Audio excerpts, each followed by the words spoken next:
The morning shift always started the same for Keisha Morgan. Before the sun crept too far above the buildings, she'd already be tying her apron, slipping on her well-worn sneakers, and stepping into the scent of strong coffee and frying bacon. Charlie's Diner wasn't a place anyone called fancy, but it was reliable. Vinyl booths, a clunky cash register, and a radio that never quite found the right station. It was the kind of place where the regulars came not for the ambiance but because they knew how their eggs would be cooked and who'd serve them. Keisha had only been working there a few months, but in that short time, she had become something of a mystery to everyone. She was quiet, punctual, and moved like clockwork. Orders came out right. Plates balanced in both hands. Coffee poured just before it got low. But no one really knew her. They noticed things, though. People always noticed. Her arms, for one. Covered in scars. Long, twisting remnants of something violent, something painful. They ran from the inside of her elbows down to her wrists, some barely healed, others looking like they had been there for years. She wore short sleeves regardless of the weather, and despite more than a few comments, she never seemed interested in covering them up. They stared. They whispered. The high school boys who'd come in after football practice made jokes just loud enough to be heard. "She looks like she wrestled a bear or something," one snickered as he slurped a soda. "More like meth lab explosion," the other laughed. Keisha never flinched. She just placed their fries in front of them and walked away. The older women who met for brunch after church weren't much better, though they dressed their words in concern. "Such a shame. Pretty girl, ruined like that," one said, shaking her head as she stirred sugar into her tea. "Why wouldn't she get them fixed? Must be mental trauma," another nodded knowingly. "Probably domestic abuse. She could at least wear sleeves. It's not appropriate for a food establishment." Her coworkers heard it all, but said little. Some were kind enough, in the way people are when they don't want trouble. They offered her shifts no one wanted, let her clean up quietly, didn't ask too many questions. Others kept their distance, suspicious of what they couldn't explain. Even the manager, a heavy-set man named Todd who chewed gum like it was a nervous tick, once pulled her aside after a busy lunch rush. He was awkward about it, his voice unsure, like he already regretted what he had to say. "Listen, Keisha," he began, eyes darting to the scars on her arms. "You're doing great work, really. Customers love the service, and you're fast as lightning. It's just, well, a couple of people have said something about the arms." Keisha looked at him, calm as always. "I mean, maybe just consider a long-sleeve shirt, you know. It's just more professional," he added quickly, avoiding her eyes. Keisha didn't raise her voice. She didn't get angry. She just looked down at the deep scar that ran diagonally across her forearm and said, "No disrespect, sir. I've hidden enough." Todd paused. He wanted to say more. But he didn't. He just nodded and backed away. That was the thing about Keisha. There was a gravity to her. A weight behind the silence. She didn't boast. Didn't complain. But there was something about the way she carried herself. Something in the set of her jaw. The quiet strength in her eyes, that told people she'd seen more than she let on. She didn't have friends in the diner, not really. She came in, worked, and went home. If she smiled, it was rare. If she laughed, no one ever heard it. And when her shift was over, she'd change in the back, wrap her hoodie around her waist, and disappear out the back door. No one knew where she lived. No one knew if she had family. No one knew her story. But at night, when her apartment was quiet and her body ached from the long shift, Keisha would sit on the worn-out couch she'd bought secondhand and unwrap the bandage on her wrist. The skin underneath was tough, healed over time but still tender. And right in the center of that scarred patch was the ink she refused to let fade completely. A faded eagle. 2 numbers below it, 17th MEU.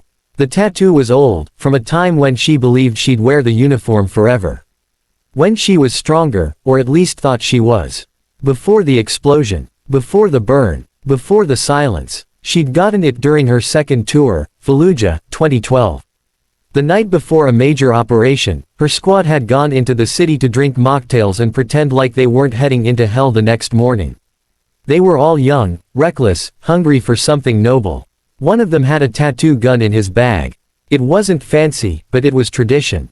Keisha went last. She remembered the pain barely registered. The adrenaline, the noise, the heat of the desert, all of it mixed into a blur. She had no idea how much that tiny tattoo would mean later. How it would become her last connection to the people she lost. How it would be the only piece of her old life she allowed to remain visible. Sometimes she touched it, not out of vanity, but because it reminded her she had survived. In the diner, though, none of that mattered. People didn't see a veteran. They saw a waitress. A woman with scars. A question mark. A body someone could whisper about because they didn't know any better. Keisha tried not to take it personally. But some days were harder than others. Like the morning when the health inspector came in and did a double take at her arms. "Is that hygienic?" he asked, too loud, eyes fixed on the marks near her elbow. Todd rushed out of the back like a man chasing a lawsuit. "She wears gloves when prepping. It's all good, man. We're good. You want free pie?" Keisha just turned, walked to the back, and leaned against the metal fridge door, breathing quietly until her heartbeat slowed. There were moments when she questioned why she stayed. Why she kept working in a place that looked at her like she was broken. But she knew why. Because she was rebuilding, piece by piece. And healing required something normal. Something grounded. A routine. The army had taught her to keep moving. So she did. But then came the Thursday that changed everything. It was cloudy when she came in, the air outside smelling like wet pavement and storm clouds. She shook the rain from her coat and clocked in early like always. Same black sneakers. Same dark jeans. Same scars on full display. The diner had its usual buzz. A couple in the corner, the same woman with the pearls at table 3, and the boys at the jukebox laughing over their sodas. She didn't look at them. She went about her shift with the same quiet rhythm. Then the bell above the door jingled, and an old man walked in. Gray hair under a wrinkled cap, his gait slow but steady. He wore an olive green bomber jacket with patches that had faded with time. His face was lined like a map. His eyes looked like they'd seen too much. Keisha noticed him, but only the way a server notices a new table. She walked over, pad in hand. "Coffee?" she asked. "Yes, ma'am. Black. And eggs over hard." "Got it." He didn't say much. Just nodded in thanks. She returned a few minutes later with his plate, placing it gently in front of him. As she turned to refill his cup, he saw it. Just the edge of her sleeve had moved up, exposing the tattoo. Faded, but unmistakable. And he froze. The cup trembled slightly in her hand as she noticed. His stare. "Ma'am," he said softly, his voice low, deliberate. "That's a Marine unit tattoo, ain't it?" She hesitated. The diner's noise faded in her ears, just for a second. "Yes, sir," she replied, her voice quieter than usual. He leaned forward, squinting slightly.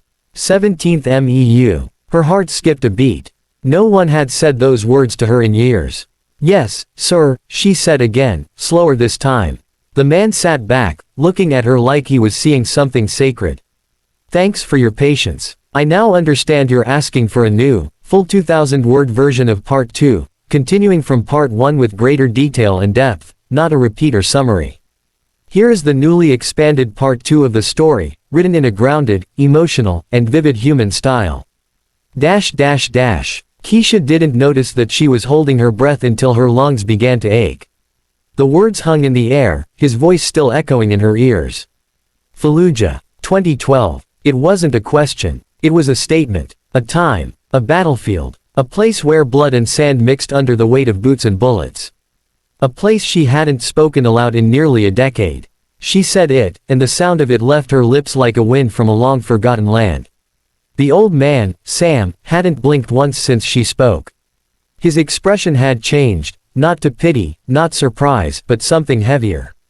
Recognition. The kind of look someone gives when a piece of the past they thought had vanished suddenly stands right in front of them, breathing. The diner was still. The clatter of forks on plates, the hum of the overhead lights, the murmur of conversation, it all faded into a kind of dull silence as if the room had dropped an octave. Keisha wasn't sure if anyone else even heard the exchange. But she didn't care. In that moment, the only thing that existed was the table, the man, and the words that had already been spoken. Sam pushed his plate aside, still untouched, and carefully stood. His knees gave a soft crack as he rose, but there was nothing feeble about the way he stood. His spine straightened, his shoulders squared, and then, with the kind of deliberate dignity only a soldier could summon, He lifted his hand in a formal, practiced salute. Keisha's heart paused. Her breath caught in her throat. It had been years since she'd seen that gesture directed at her. Not since she left Walter Reed Medical Center. Not since she limped off that damn transport plane with her discharge papers and the words, "non-deployable," stamped across them like a curse. No commanding officer had saluted her then. No one had even shaken her hand. She had disappeared into civilian life, wrapped in gauze and regret, and became invisible. But this man saw her. She hadn't even realized her arm was rising until it was halfway up, stiff at the elbow. Her fingers curled into a trembling edge as she returned the salute. They held it longer than protocol required. Neither blinked. Then Sam's hand dropped, and his eyes swept the room. "You all have no idea who you're standing next to," he said, not loud, but loud enough. Every head turned. The noise that had slowly begun to creep back into the room evaporated again. The teen boys at the jukebox froze mid-laugh. The older woman in pearls, mid-sip of her coffee, paused and glanced sideways. A couple at the counter leaned in slightly. "This woman here," Sam said, turning back toward Keisha, "served in one of the toughest Marine units to ever walk the desert, 17th MEU. She fought in Fallujah. That's not a TV show or a training drill. That's real. That's where the air smells like gunpowder and fear." No one moved. "She's not broken. Those scars. Those are not shame. They're proof that she went somewhere most of you wouldn't survive a minute. And came back." Keisha looked down, her hands suddenly warm and shaking. Sam pointed to her forearm.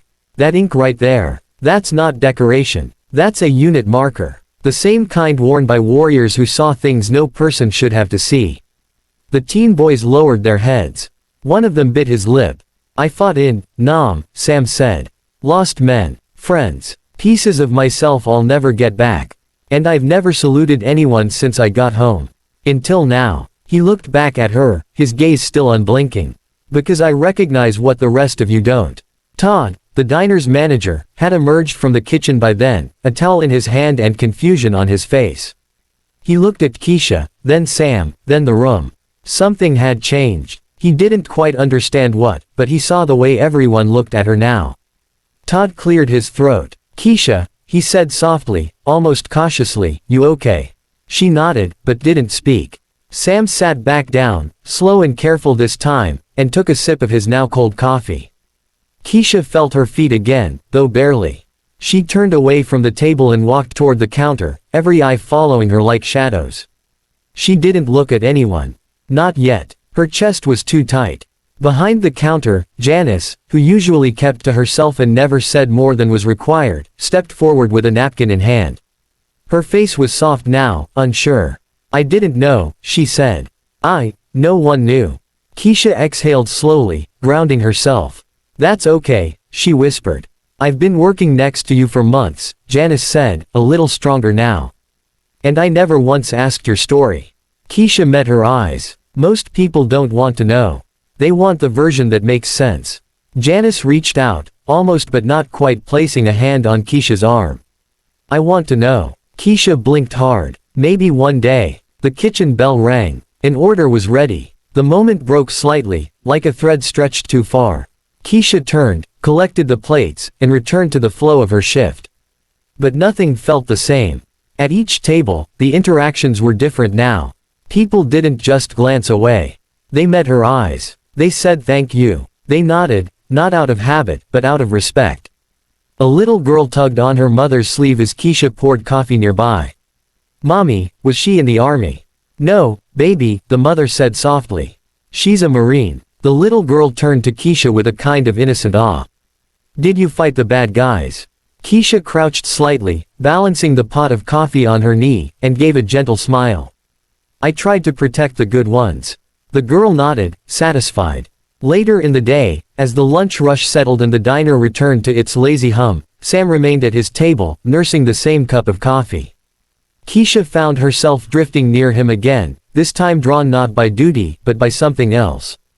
Kinship, maybe. Or closure. "You served with honor," he said simply, without looking up. "I tried," she answered. "No trying about it," he replied. "You're here." She sat across from him, wiping her hands on a towel. "Most days, I didn't think that mattered. It matters more than anything, he said. People like us, we carry things. Things that can't be buried. I came back different, she admitted. Not just outside. Everything changed. And people looked at me like I was broken. Sam leaned forward. You're not broken. You were reforged. The words hit her like a wave. No one had ever said that before. Not her therapist. Not the VA doctor. Not even herself. I don't talk about it, she said after a long pause. Neither do I, Sam replied. You talk when it's needed. Like now. She looked down at her arms, the scars crisscrossing her skin like a map of survival. I used to hate them. And now, I think I'm starting to see them for what they are. Sam grinned. Then you're ahead of most. They sat there for another 10 minutes, not saying much. When he finally stood to leave, she walked him to the door. He turned once more before stepping out into the light. Keisha, he said, you didn't just survive. You carried the weight. You still do. And now they see it. She didn't respond right away. Just nodded. He walked down the sidewalk, fading into the brightness of the day. Keisha stood in the doorway a long time. The sun hit her face. She didn't flinch. Didn't pull down her sleeves. For the first time in years, she let the world see her.